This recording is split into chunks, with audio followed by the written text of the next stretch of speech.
আউযু বিল্লাহি মিনাশ শাইতানির রাজিম। বিসমিল্লাহির রহমানির রহিম।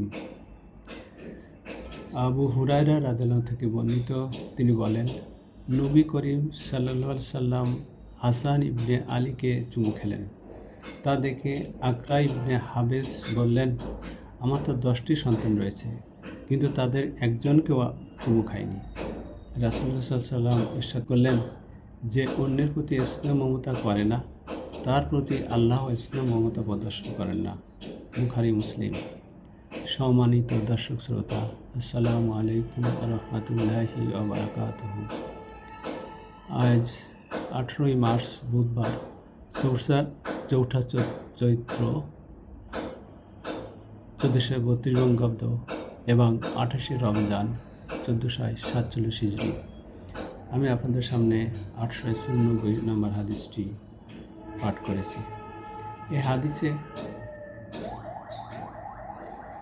রাসূলুল্লাহ সাল্লাল্লাহু আলাইহি সাল্লাম স্নেহ করে হাসান ইবনে আলীকে চুমু খেলেন এবং এটা দেখে আরেকজন সাহাবী বললেন যে তার 10টি সন্তান রয়েছে, কিন্তু তিনি কখনো কাউকে চুমু খাননি।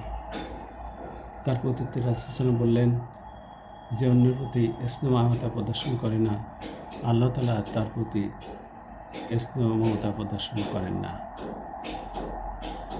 আমরা এই হাদিসে স্নেহ মমতার বশবর্তী হয়ে কাউকে চুমু খাওয়ার বিধান এখানে দেখতে পাই। আল্লাহ তাআলা আমাদেরকে এই হাদিসটা স্মরণ রাখার এবং সে অনুপাতে আমল করার, কার্যকরী করার তৌফিক দিন। আমিন। চ্যানেলটি ভালো লাগলে অবশ্যই সাবস্ক্রাইব করুন। ধন্যবাদ।